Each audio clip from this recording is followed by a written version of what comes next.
할렐루야. 8월입니다. 특별히 여러분에게 냉방병 주의보를 발령합니다. 여러분 자신도 모르게 슬금슬금 몸이 가라앉거나 주저앉고 싶거나 의욕이 없거나 죽어간다 싶으면 냉방병을 의심하십시오. 빨리 뜨거운 물에 샤워를 하시든지 보신탕을 드시든지 보양탕을 드시든지 온천에 가서 목욕을 하시든지. 여름에는 냉방병이 무서운 거예요. 자기도 모르게 걸리는 거예요. 그러므로 우리 성도 여러분들은 한 사람도 건강이 문제가 되어서는 안 됩니다. 그래서 이렇게 교회에 오면은 성령께서 주시는 지혜를 가지고 살아가는 거예요. 이번 여름 이제 여러분이 이제 8월이 되었습니다. 폭염 가운데 있지만 특별히 저는 여러분에게 냉방병을 주의하라고 말씀을 드리는 겁니다. 자, 지난 시간까지 우리는 성소에서 생수가 흘러나와서 그것이 어떻게 흘러가서 모든 생수가 흘러가는 곳마다 모든 생명들이 살아난다는 사실을 봤습니다. 그러면 이 생수는 오늘날 어떻게 흘러가는가? 과연 이 생수는 오늘날에도 흐르고 있는가? 그 생수는 바로 신약 성서에서 예루살렘에 모여있던 12사도를 비롯한 그 모든 주님의 제자들이 이제 그곳에서 예루살렘에서 모여있다가 그곳에서 성령이 강림하시고 성령의 역사하심이 있으니까 바로 표적과 기사가 나타나고 예수의 복음을 전도하니까 귀신이 쫓겨가고 새방언을 말하고 병자가 낫고 또 어떤 악을 당해도 해를 받지 않는 놀라운 역사가 그리스도인들에게 있었습니다. 그러니 이게 바로 생수가 흘러가고 있는 현장인 거죠. 어떤 사람에게 예수를 전했을 때, 그 예수의 죽으심과 예수의 부활하심을 전했을 때, 십자가에서 예수의 죽으심과 빈무덤이 증거하는 그 부활을 전했을 때 그곳에 생수이신 성령이 함께 하니까 귀신이 쫓겨가고 병자가 낫고 그런 역사가 일어난 거예요. 이게 바로 생수가 흘러가고 있는 거죠.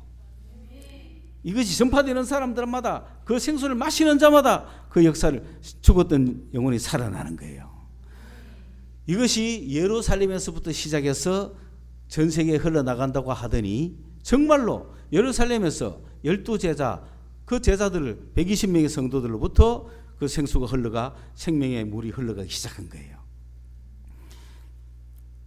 이 생명의 물은 흘러서 예루살렘을 넘쳐나고 유다를 넘쳐나고 사마리아를 넘쳐나서 땅끝까지 갈 것이라고 이야기했어요.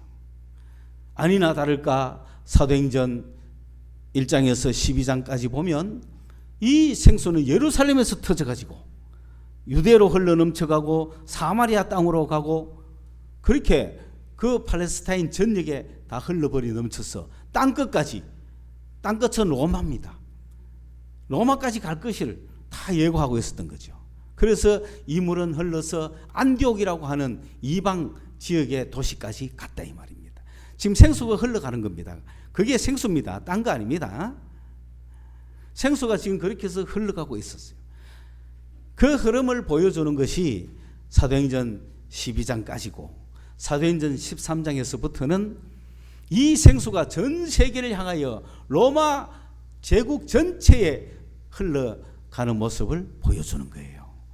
그래서 이 복음이 전 세계에 갈 때 생수가 어떻게 흘러가는가 하는 것을 안디옥에서부터 어떻게 또다시 흘러가는가 하는 것을 사도행전 13장에서 보여주는데 그 첫 출발이 오늘 사도행전 13장 1절에서 3절에 나와 있습니다.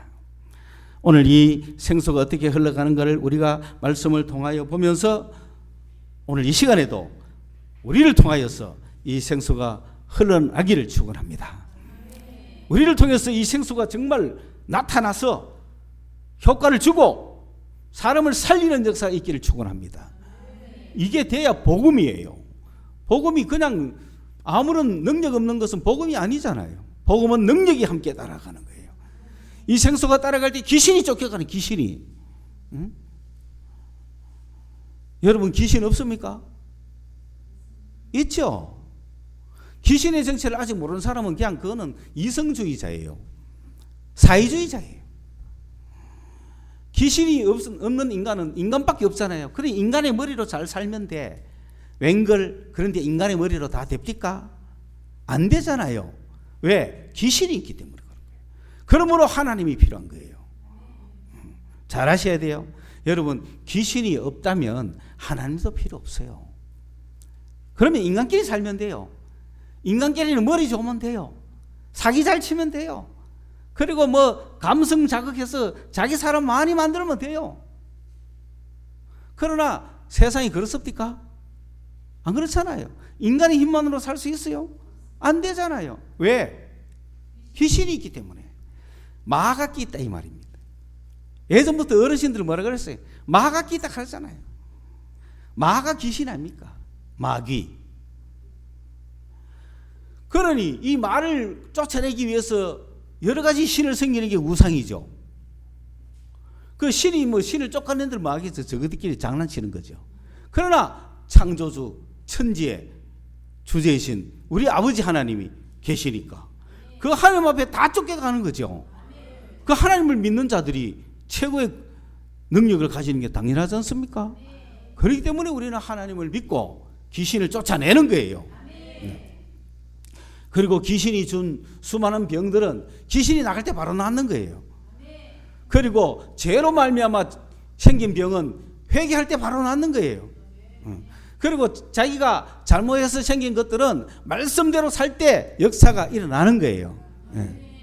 그러므로 이런 역사들이 따라간다. 이 생수가 흘러가는 곳에 이런 복음이 흘러가고 이 복음이 흘러가는 곳에 이런 능력이 있는 거예요. 오늘 이 생수가 이 대구 지역에서도 흘러야 되지 않겠어요? 그러므로 오늘 13장 1절에서 3절의 말씀을 보면서 과연 그때는 어떻게 흘렀으며 이것이 오늘날 우리와 어떤 관계가 있을까를 잠깐 살펴보고자 하는 거예요. 우리나라 성경에는 보면은 안디옥 교회에 일어났죠. 그래서 우리 한국 사람들은 뭐 안디옥 교회, 예루살렘 교회, 에베소 교회, 고린도 교회 그냥 그렇게 쉽게 이야기하지만 그러나 정확하게 이야기하면 안디옥 안에 있는 지역은 어디입니까?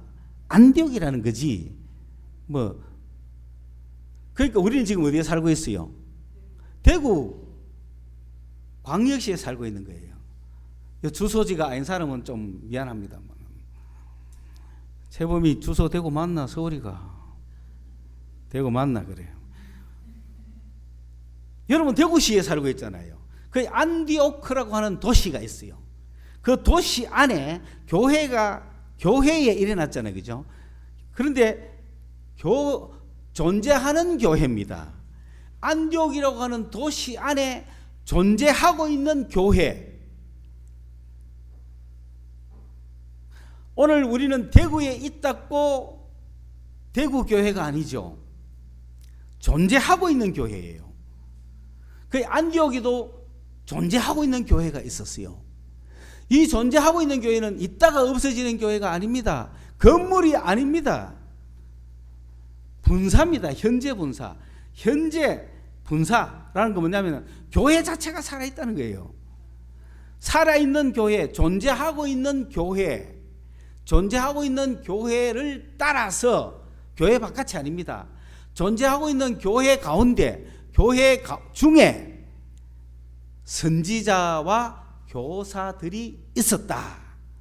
그게 13장 1절의 출발입니다. 13장 1절의 포인트는 뭐냐면은 선지자와 교사가 있었다. 여러분, 교회가 있었답니까? 사람이 있었답니까? 사람이 있었다는 거예요. 어떤 사람? 선지자와 교사들. 선지자는 기도하는 사람이요. 교사는 가르치는 사람인 거예요. 기도해야 모든 하나님의 뜻을 알 거 아니에요. 그리고 그 뜻을 가르쳐야 되잖아요. 선지자들과 교사가 있어야 되는 거예요. 대구에 선지자와 교사가 있을까요? 있어야 돼요. 있어야 이 지역이 살 거 아니에요. 그러면 그 선지자와 교사가 어디에 있을까요? 교회 안에 있는 거예요. 시청에 있는 게 아니에요. 시의회에 있는 게 아니에요. 회사에 있는 게 아니에요. 선지자와 교사는 어디에 있다? 교회. 카타란 according to, among, after, 교회를 쫓아서 교회와 관련해서 있는 거지. 교회 바깥에 선지자와 교사 없습니다. 그러므로 현존하고 있는, 존재하고 있는 교회 다 말살하면 다 없어지잖아요. 그러나 이 교회는 없어지지 않는다는 거죠. 왜? 그 교회 자체가 존재하고 있으니까. 안디옥에 그 존재하고 있는 교회가 있었던 거예요. 그 교회에 선지자와 교사가 있었다. 일꾼은 교회에서 나오는 거예요. 기도하는 사람은 교회에 있는 거예요. 선지자는 기도하는 사람이요, 교사는 가르치는 사람이에요. 그러니 교회에서 일꾼이 나올 수밖에 없잖아요. 교회는 일꾼을 배출해내야 되는 거예요. 선지자와 교사가 없는 교회는 교회로서 역할을 할 수가 없는 거예요. 존재하고 있는 교회 안에는 분명히 선지자와 교사가 있는 거예요. 기도와 가르침이 있는 거예요. 말씀과 기도가 있는 거예요. 기도해야 하나님의 뜻을 알지요. 그 아는 하나님의 뜻을 가르쳐야 될 거 아니에요. 그래야 생명의 역사가 일어나지 않습니까? 예. 그 교사가 많지도 않아요. 5명이래. 5명. 5명만 있으면 돼요. 몇 명이 지금 수도 없이 많아요. 한두 명이 아니에요. 여기 지금 3명 이상을 수도 없다 그러는 거예요. 원래. 왜? 한두 명은 세잖아. 한둘이 아니다 할 때 뭐 수도 없이 많다는 거죠. 한둘이 아니잖아요. 지금 이건 5이야. 대단한 거죠. 교회에 선지자 1명만 있어도 대단한 건데 5명의 선지자 교사들이 여기 있었습니다. 두 번째 보면은 그들이 뭘 했느냐. 역시 선지자와 교사들은 달라요. 주를 섬겨 금식했다고 할 때 이것도 이게 잘못 보면은 금식을 지를 위해 안 하고 주를 위해서 했다 뭐 이런 식으로 들릴 수 있지만 그게 아니고 이것도 두 개의 현재 분사가 바로 붙어 있는 거예요. 주님을 섬기며 금식하며 이런 거예요. 그 주님을 섬긴다는 말이 무슨 말이냐? 예, 그게 아주 좀 특별한 용어예요. 왜냐하면 주를 섬긴다는 말은 우리가 생각할 때 예배한다 이런 말이잖아요. 그런데 히브리어 구약 성서에서 예배한다는 말은 에베드라고 해가지고 그것은 봉사한다 그런 뜻이에요. 그러니까 주의 절에 나와서 이렇게 뭔가 이렇게 하는 봉사 서비스 그걸 에베드 예배한다 이런 뜻이죠. 그러니까 봉사한다 영어로 서비스라고 번역해요. 그런데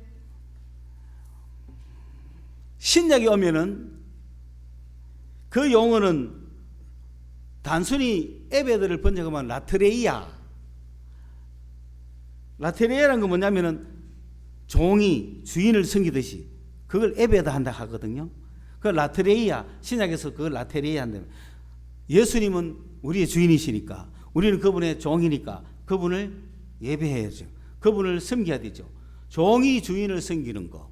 이렇게 일단 기본 모습은 어때요? 양손을 모으고 고기를 숙이고 항상 뭔가 섬길 준비하시를 하고 있는 거. 그게 라트레이아죠. 그런데 오늘날 그것을 서비스라고 이야기를 하는데 그게 영어로 오면은 경배한다라는 말이 있죠. 예배한다는 말. 경배한다는 말은 영어로 워십이라 그러잖아요. 워십이라는 건 뭐냐면은 어떤 가치 있는 어떤 것을 향하여 뭔가를 드리는 거. 그거를 워십한다. 내가 굉장히 존중하고 소중하게 여기고 가치 있다고 생각하는 거를 향하여 그 어떤 정신을 드리는 거. 그걸 워십이라고 하죠.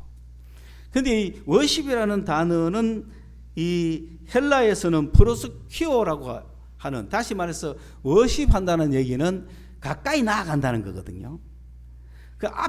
워십한다는, 내가 누구를 경배한다는 건 그분께 나가야 되는 거야. 임금을 경배한다는 거는 임금의 보좌 앞으로 가야 되는 거예요. 가까이 갈수록 더 경배하는 거죠. 그래서 가까이 나아간다, 그런 뜻이 있네. 가까이 다가가서 그 발 아래 입 맞추는 거, 그걸 최고의 경배라고 하죠. 그걸 워십한다는 거예요. 하나님께 가까이 가는 거야. 워십하는 거야. 더 가까이, 주께 더욱 가까이 프로스키요 하는, 그래서 주님께로 가까이 나아가는. 자, 이거는 아무 데서나 할 수 있잖아요. 내가 집에서도 할 수 있고, 골방에서도 할 수 있고, 길거리 가면서도 할 수 있고, TV 보면서도 할 수 있고, 그렇죠? 워십은 어디에서든지 가능하죠. 그런데 여기에서 오늘 주를 섬겼다고 했을 때 이 섬김이라는 것은 종이 주인을 섬기는 라트레이아도 아니고, 프로스키네오라고 하는 가까이 가는 그런 단어도 아니고, 레이투레이아, 뭐 발음이 좀, 내가 이거 해주는 이유는 우리 또 블로그에 다 써야 되니까 내가 정확하게 해주는 거야. 레이투레이아. 그것도 이제 헬라어인데, 이 레이투레이아라는 단어는 뭐냐면은 이 라트레이아하고 비슷한 것 같지만 뭐가 다르냐 하면은, 레이투레이아는 공식 예배를 이야기합니다. 공적 예배 이야기하는. 그 무슨 얘기냐면은 임내송이 있고, 주악이 있고, 헌금이 있고, 특송이 있고, 찬양이 있고, 그런 완전히 공식적인, 예를 들어서 정부가 무슨 경축식을 거행할 때 하는 용어가 그 용어예요. 그러니까 이 선지자들과 교사들이 예수님을 지금 주를 섬겨서 교회 안에서 레이투레이아를 하고 있죠. 공식 예배를 드리고 있다 이 말입니다. 거기에는 섬김이 반드시 들어가죠. 첫째, 예배 인도자가 있어야 되고, 반주자가 있어야 되고, 또 찬양 인도자가 있어야 되고, 여러 가지 예배를 돕는 자들이 있어야 되고, 이 꽃꽂이 해야 되고, 뒤에 봉사해야 되고, 안내해야 되고, 와서 여러분이 미리 준비하고 기도해야 되고, 헌금 준비해야 되고, 특송 준비해야 되고, 이런 모든 것들을 레이투레이아라고 하는 거예요. 그걸 지금 섬긴다는 거예요. 그걸 주님을 섬긴다는 거예요. 이거를 현재 분사예요. 계속 하는 중에 있어요. 그거를 매주마다 꼬박꼬박 하고 항상 하고 있다는 거죠. 몇 년 했는지 모르겠어요. 이 선지자들이 공식 예배를 꼬박꼬박 정성을 다해서 드리고 있는 중에, 그런데 그런 순서 중에 금식도 들어가는 거예요.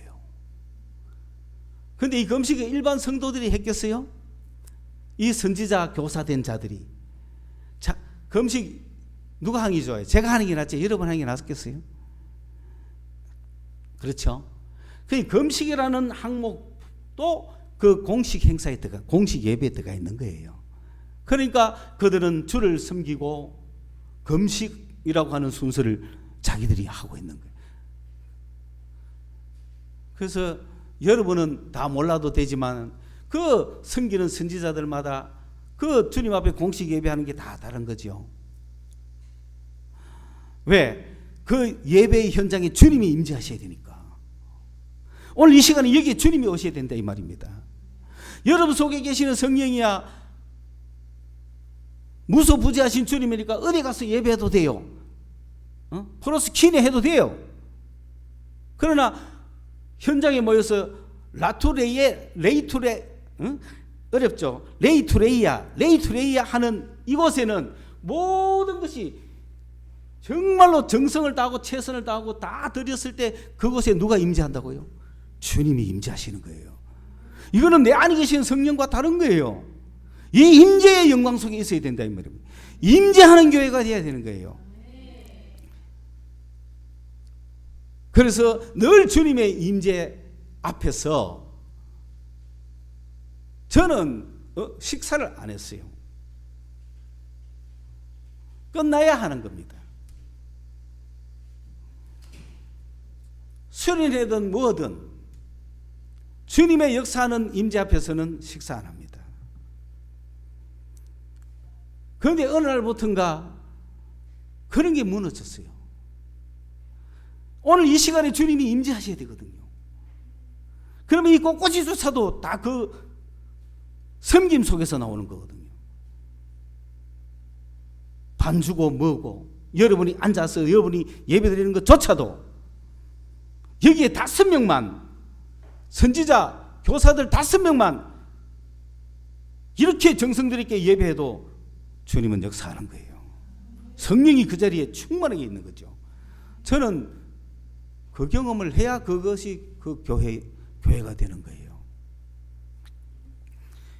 이 말씀을 오늘 우리에게 주시는 것은 우리 대구에 있는 우리 교회가 그러한 존재하고 있는 교회가 되기를 주님이 원하신다는 거죠. 존재하고 있는 교회라는 것은 그것이 주님이 임재하고 있다는 거예요. 그 예배에 임재하는 겁니다. 저는 대구에 처음 부임했던 교회 첫 예배, 첫 설교 강단에서도 주님이 임재하는 걸 봤고, 또 옮겨가서 두 번째 대학교의 예배에서도 거기는 제가 예배 인도자하고 같이 가다 보니까 설교하러 올라가서 한 게 아니라 그때는 그 교회에 내가 성가대하고 전부 다 인솔이가 같이 들어가야 되는 입장이니까 성가대 입장하기 전에 기도할 때 임재를 해버리더라고요. 역사를 맛보셔야 됩니다. 우리 교회가 그런 역사를 맛보셔야 됩니다. 지금부터라도 하셔야 되는 겁니다. 그런데 교회 와가지고 예배 드리면서 삐딱하게 앉아있거나 덜 누워있거나 코 희비가고 있으면 주님이 임재하시겠어요? 정신 차리셔야 되는 거예요. 교회를 왜 그렇게 우습게 봅니까? 성령이 임재하시는, 아니 어떤 술 취한 사람이 돌아도 상관없어요. 그러나 주님을 예배하는 선지자와 교사들은 정신 똑바로 차려야 될 거 아니에요. 주님이 지금 현존 앞에 있다 이 말입니다. 그래서 문화가 흘러갈수록 변하니까 한순간에 몸 변하고 타입이 많이 됐죠. 예전에는 여러분 교회 들어오면은 신발 벗었어요, 안 벗었어요? 벗었죠. 무릎 꿇었어요, 안 꿇었어요? 지금 많이 변했잖아요. 변하는 만큼 마음으로 더 강력하게 가까이 가야 되는 거 아닙니까? 옛날 어르신은 이런 예배 용납 못해요. 어디 감히 이래가지고 하나님 임재를 본단 말이야. 이 마귀 새끼들아 하고 쫓아내는 거예요. 심지어 절에 다니는 사람도 교회 오면 신발 벗어야 될 줄 알고 저 입구에서 신발 벗고 들어오다가 다른 사람 신발 다 신고 들어오는데 지 혼자 벗고 들어오고, 저는 그 사람이 더 훌륭하다고 보는 거죠. 그런 정신이 하나님 앞에 올 때는 그런 정신을 가져야 될 거 아니에요. 예? 우리 교회가 그런 것을 드릴 교회인데, 그런 후보적인 교회인데, 그걸 드릴 수 있는 교회고 그걸 맛본 교회인데, 주님의 때가 올 때까지 또 온갖 잘못된 점도 우리 다 맛봤잖아요. 그런데도 한마디도 안 했잖아요. 왜? 주님이 말씀을 통해서 때가 돼야 말씀과 우리가 딱 맞춰가는 거지, 우리만 앞서갈 수가 없잖아요. 주님이 우리를 끌고 하신다고요. 그게 맞춰가야 된다고요. 그 이제 드디어 맞춘 거예요. 여러분 다 보고 하는 얘기 아닙니다. 내가 선지자와 교사구나라고 생각하는 사람은 이 말씀을 들으라는 거예요. 예배를 그렇게 준비하시든. 그런데 안타까워요. 저는 그들이 은혜 못 받았다고 보지도 않는데, 아니 어디서 어떻게 배워가지고 예배 들으면서, 제가 상점 이야기는 안 할게요. 쭉쭉 빨면서 돌아오고 말이죠. 돌아가 투썸 플레이스가 그건 알겠지 설마. 미안합니다. 그만큼 내가 선전해주면 좋은 줄 알아야지 뭐. 또 그런 거 갖고 돌아가지고 야 그거는 예배가 아니에요 솔직히. 철이 없고 몰라서 그러니 주여 저들이 하는 짓을 모르고 하오니 용서해 주세요. 그러나 우리 교회가 앞으로 이런 성소의 역할을 하고 능력의 역할을 하고 임재하는 교회가 되려면 확실히 해야 되는 거 아니에요? 내가 이야기를 얼마나 더 하겠어요. 오늘 초점은 거기에 있는 게 아니지만은, 그러나 보세요. 이 예배라는 것이 얼마나 귀중합니까? 전도서를 보세요. 세상 거 다 해봤지만 하나님을 경외하는 게 최고더라. 딴 거 없더라. 그렇잖아요. 예배의 목숨을 거시라고요. 예배 외에는 아무것도 없다는 거 알아야 될 거 아니에요. 여호와를 경외하는 것이 지식의 근본이라. 하나님을 경외하고 그의 명령을 지킬 것이다. 이것이 인간의 본분이다 했는데, 본분이라는 말이 뭐냐면은 듀티입니다. 여러분, 국민의 본분은 뭐예요? 납세, 세금 내야지. 또 국방, 나라 지켜야지. 교육을 받아야 범죄 안 하지. 또 그만해도 됐지. 뭐 딴 건 몰라도 돼. 예배 드리는 게 임무예요. 할렐루야. 사람의 본분은 뭡니까? 인간의 본분은 뭡니까? 인간의 의무. 하나님을 경외하는 거예요. 그게 인간의 의무예요. 인간의 의무를 저버리면서 뭔 권리만 주장하고 있어요. 국민의 의무만 있는 줄 압니까? 인간의 의무도 있다 이 말입니다. 인간의 의무를 다 하세요. 인간의 의무는 하나님을 경외하는 것이다. 경외하는 자는 예배하게 되어 있는 거예요. 예배는 이런 레이투레이아가 있는 거예요. 레이투레이아 시에 하나님이 임재하시는 거예요. 그러므로 교회는 예배의 기간이요, 예배의 가장 기본 요소가 교회예요. 하나님이 임재하는 곳은 그것밖에 없어요. 어디 노래방에 하나님이 임재할 것 같습니까? 한 개인한테 감동을 줄는지는 몰라도 하나님이 임재하는 곳 예배입니다. 예배가 드려지는 곳 교회입니다. 그러니 여러분, 오늘 이렇게 공식 예배를 하면서 금식이라고 하는 항목을, 어떤 사람은 나는 봉헌할게요, 나는 특송할게요, 나는 꽃을 준비할게요, 나는 사람을 전도할게요, 여러 가지가 많지만 이 선지자와 교사들은 금식하면서 나는 금식할게요, 금식하면서 섬겼다 이 말이에요. 그러니 성령이 말했어요. 그 교회에 말한 거예요. 다른 교회 아니에요. 현존하고 있는 교회에, 주를 섬기며 금식하며 있는 교회에, 그 교회에 성령께서 말했어요. 명령했어요. 뭐라고 명령했느냐? 바나바와 사울을 따로 떼라. 별도 선발해놔라. 왜냐하면 내가 걔들을 처음 부를 때 시키려고 했던 게 있다. 처음부터 그들을 부른 목적이 주님은 있었던 거예요.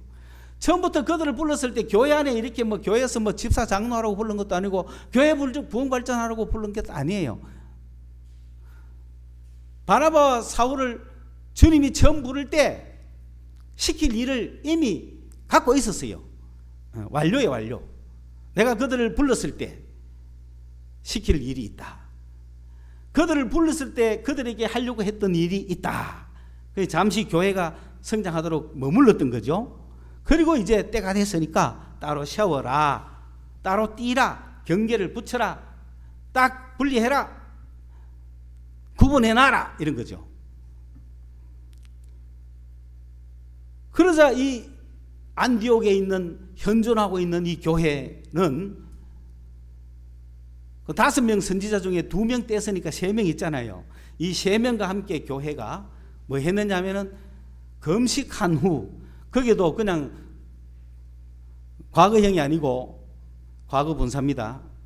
금식한 후, 그러고 기도한 후, 그리고 안수한 후 그들을 놓아주었다.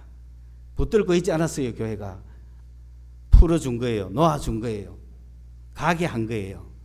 여러분, 교회가 주의 일을 하려고 하는데 붙들고 있으면 안 되죠. 성령께서 시킬 일이 있는데 남편이 붙잡고 있거나 아내가 붙잡고 있거나 자식이 붙잡고 있거나 직장이 붙잡고 있거나 하면 안 되죠. 더구나 교회가 붙잡고 있으면 안 됩니다. 주님이 시킬 일을 시키려고 하는데 교회가 붙잡고 앉아가지고 너는 교회 일 해라, 이렇게 하면 안 되죠. 그렇게 해서 이 생수는 바울과 바나바를 통하여서 사도행전 28장까지 쫙 흘러가는 거예요. 할렐루야. 오늘 우리 교회가 그런 일을 하기 위해서는 일단 우리 교회 현재 어디까지 왔어요? 해야 할 일이 뭐예요? 우리 교회가 뭐가 돼야 돼요? 존재하고 있는 교회가 돼야 되죠. 존재하고 있는 교회가 되려면 뭐가 있어야 돼요? 존재하고 있는 교회가 되려면 뭐 하고 있는 교회여야 하는 거예요? 그렇죠. 예배하고 있는 교회. 그렇죠? 그 예배 요소가 금식도 들어가 있고, 레이투레이야. 예배하고 있는 교회여야 하는 거예요. 그래야 그것이 누가 계십니까? 주님이 현존한다 이 말입니다. 자, 그런데 오늘 우리는 안디옥이 아니고 대구에 있습니다. 우리 교회가 현존하는 교회가 되기 위해서는 뭐가 있어야 된다고요? 예배가 있어야 되는 거예요. 바꿔서 얘기하면 예배 없으면 주님의 현존을 볼 수가 없죠. 자, 그런데 오늘날 우리 대구가 있는 대한민국을 봅시다. 선지자와 교사들이 있어야 예배하겠죠. 선지자와 교사들이 없는 교회는 예배 못할 거예요. 그러나 선지자와 교사들이 있는 곳에는 금식하며 예배할 거예요. 자, 오늘 한국을 보세요.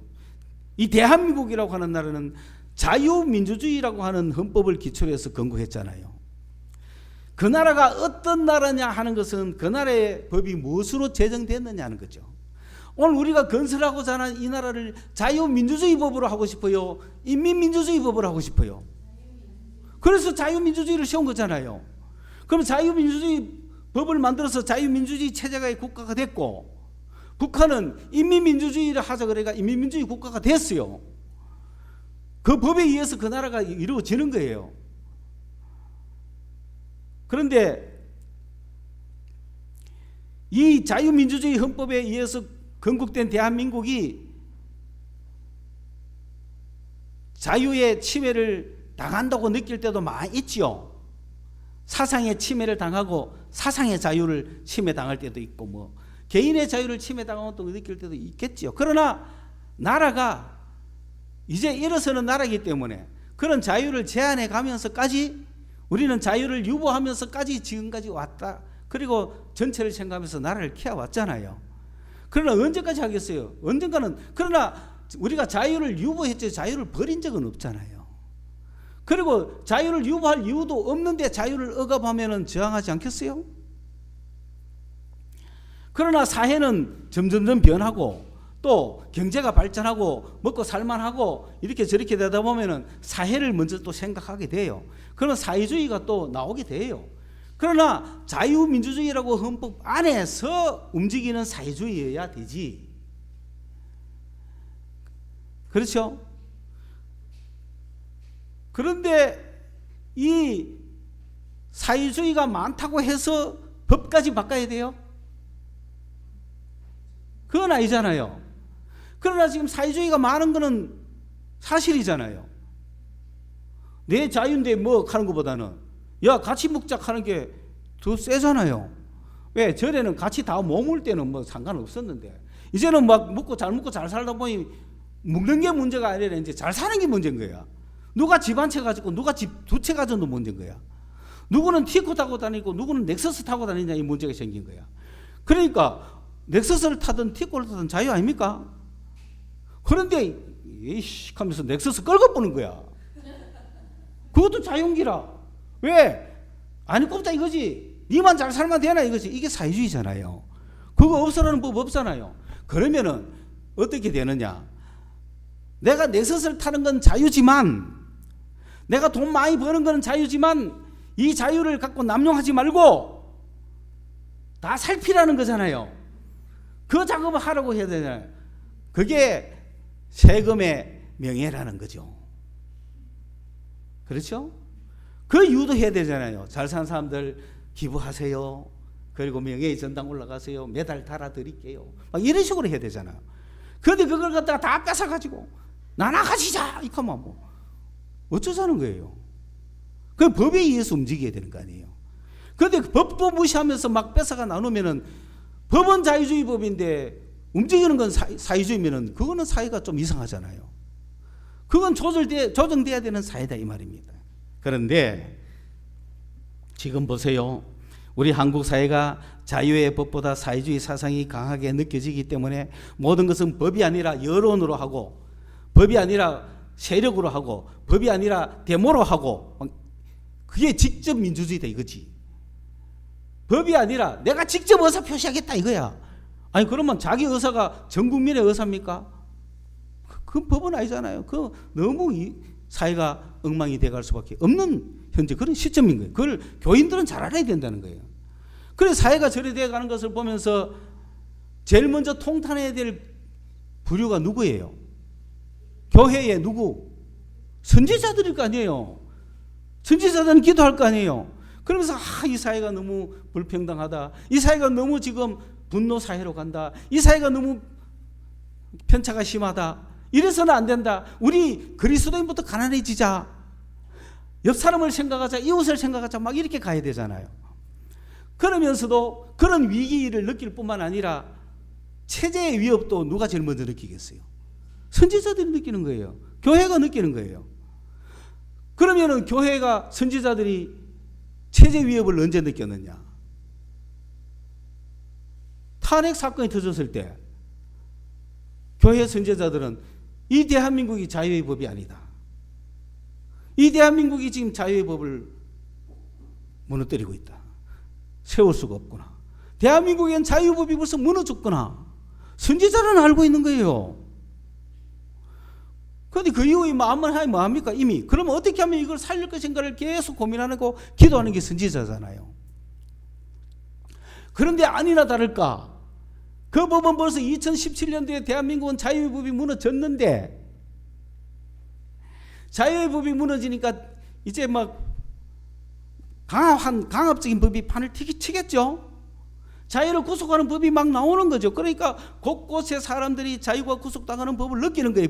사회에서 벌써. 교회는 이미 영적으로 다 느꼈고 그 전에 영적 싸움에서. 자, 그런데 드디어 문제는 언제 터졌습니까?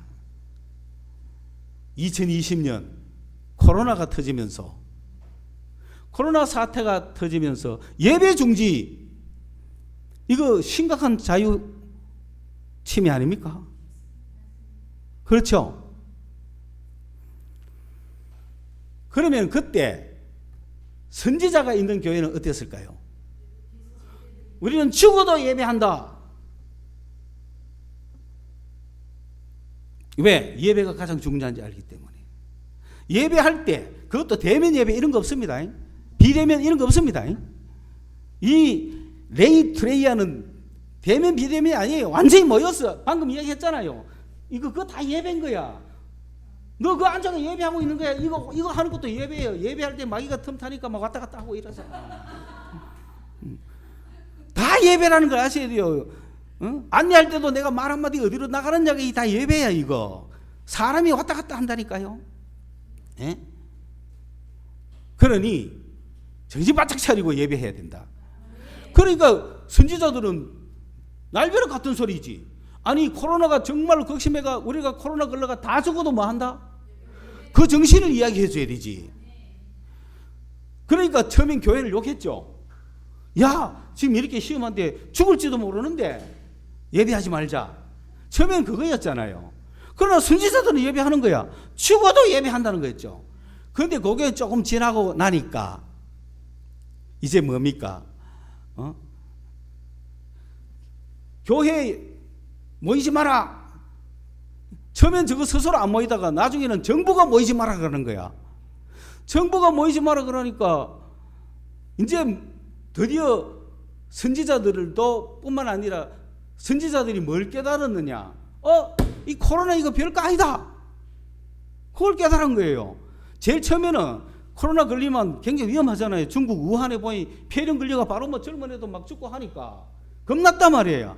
그런데 뭐 3월, 4월 지나고 5월 보니까 코로나가 별거 아닌 거야. 왜? 코로나 뭐 4,000명 걸렸다 하는데 죽은 사람 한 명도 없고 치료됐다는 것도 없고 아니 치료약도 없다면서 뭔 치료 완쾌는 왜 완쾌가 또 왜 나와? 병원에 들어가 한 2주 있으면 완쾌대가 나오는 거야. 뭐 약 쓴 거 있어? 없대. 가만히 있다 나왔대. 그럼 코로나가 별개입니까 아닙니까? 별거 아니지. 그러니까 선지자들이 코로나가 별거 아니라는 거 알은 거야. 그럼 의사들이 다 증명해 줬어. 그러니까 그 다음부터는 코로나 별거 아니야. 코로나는 예배 모인다고 걸리는 게 아니요. 사람 모인다고 걸리는 게 아니요. 그래 됐잖아요.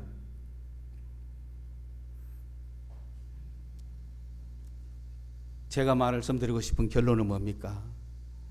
예배는 공산치하에서도 드려야 된다는 거예요. 무슨 비대면 예배 좋아하네. 지금 그런 용어 때문에 공격 실컷 받고 있죠. 우리 교회는 처음부터 예배 중단한 적이 한 번도 없어요. 그렇잖아요. 왜? 선지자가 있기 때문에. 선지자가 교사가 되어 가르치잖아요. 이곳에서 현존하는 교회라 이 말이에요. 다 문을 닫아도 우리는 문 안 닫죠. 현존하는 교회, 존재하고 있는 교회다 이 말이에요. 비동사가 분사를 택해버린 거예요. 그런 교회. 그래서 오늘 우리 교회는 예배를 가장 중시하는 교회. 그래서 막 이 보수주의자들이 말하는 것 같지만 예배는 비대면, 대면이라는 용어 자체가 없다는 거 아시죠? 부득불 집에서 내가 오늘 몸 까고 그냥 화면으로 보겠습니다. 그거 오케이. 그러나 할 수 있는 사람은 나와가 코로나가 설치든 콜레라가 설치든 나가 이어서 콜록콜록 하면서 죽으면서도 예배해야 될 거 아니에요. 그러니까 사회에서는 극단적이니 그렇게 이야기하고 또 사회가 다 힘들어가 있는데 저끼리만 전파 거는지가 되려고 그러나 이 몰상식한 것들아 뭐 이렇게 하면서 심지어는 뭐 하나님도 이해해 주실 것이다. 뭘 이해해 이야기를. 코로나가 진짜 위중하면 교회가 제일 먼저 문 안 닫겠어요? 코로나가 정말 위험하면 교회는 일절 안 모일걸요? 그렇지 않아요? 왜 교회가 그 짓을 해요? 교회는 사회를 리드해 왔는데 뭐 한데 교회가 미쳤다고 모여요? 그렇지 않아요? 그런데 안 그렇잖아요 지금 사회가. 그러니 선지자들이 있으면 속지 않는다는 거죠. 이거는 뭐냐? 이미 종교 자유를 침해하는 법이 와 있다는 거죠. 다른 데는 다 자유예요. 그리고 힘없는 노래방 이런 데 좀 비슷하니 교회는 노래방하고 비슷한 거예요. 백화점하고는 게임도 안 돼요 우리는. 식당도 못 이겨 우리는. 노래방하고 비슷해. 그래서 노래방하고 교회 목사가 전부 데모를 해야 되는 거예요. 그러면서 예언자가 가르쳐줘야 되죠. 이거 별거 아니다. 여러분 새로운 지금 뭔가 왔다 하면 우리가 메르스가 왔다 예의주시하잖아요. 코로나가 왔다 예의주시하잖아요. 그런데 교회라고 무슨 이성이 없는 집단처럼 막 죽을 살동 모이고 그런 게 아니잖아요. 이게 그래 전 국민에게 위협하면 안 모이지 당연히. 그걸 갖다가 모였다고 살인자니 어쩌니 말이 됩니까 지금? 미친 소리 하는 거 아니에요. 선지자를 무시하는 거예요 지금. 교회에 선지자가 없어 그런 거 하는 겁니까 지금? 그래서 지금 드디어 우리 교회가 이거는 뭐냐면 앞으로 북한으로 치고 갈 수 있는 문제이기 때문에 그렇습니다. 왜? 대한민국에서 교회 예배 모이는 거는 벌금 한 300만 원 주면 돼요. 그런데 북한 올라가고 예배해야 되는데 뭘 걸어야 되죠? 목숨을 걸어야 되는데 주님이 함께 하지 않으면 못 하는 거예요. 이 교회를 이걸 누가 할 수 있는 교회가 어디 있냐 이 말이에요 지금. 그걸 할 수 있는 교회로 준비시키고 있는 거 아니에요. 그래서 오늘 우리 사도행전 13장을 우리에게 주셨을 때는 이 말씀을 받고 가는 거예요. 그 여기서 선지자와 교사들은 예배할지어다. 기도하고 하다가 보면 주님의 뜻을 알게 되고 예배를 통해서 임재하시는 주님을 맛보면 그 주님과 함께 생수의 강을 흘러 넘치고 드디어 우리 교회에서 5명 중에 2명을 뽑아내가 내가 시킬 일을 위해서 따로 뽑아라. 그러면 어디로 보낸지 압니까? 원산. 가야지. 어떻게 할 건데? 가야지. 그럼 그 준비를 하라고. 누구를 보내줄지는 모르지만 2명 가면 3명은 뒤에 있어. 뒤에서 밀어줄 거라고. 그리고 언제든지 여차하면 대구로 돌아올 수 있는 교회가 있기 때문에 원산으로 가도 돼. 원산까지는 배를 타고 가면 돼. 그래서 원산에 가서 원산에서 복음을 전하는 거예요. 주님이 함께 하시면 능력이 나타나고 표적이 나타나는 거예요. 아니 로마 시대도 하는데 왜 못해? 그럼 감옥에 들어가겠지. 공화원들한테 붙잡히가 감옥에 들어가겠지. 그러면 그 밤에 천사가 끌어내 주겠지. 사도행전의 역사가 일어나는 거예요. 그렇게 해야 중국까지 쳐다갈 거 아니에요. 그런 교회가 지금 어디에 준비되고 있는 이 말입니다. 복음 들고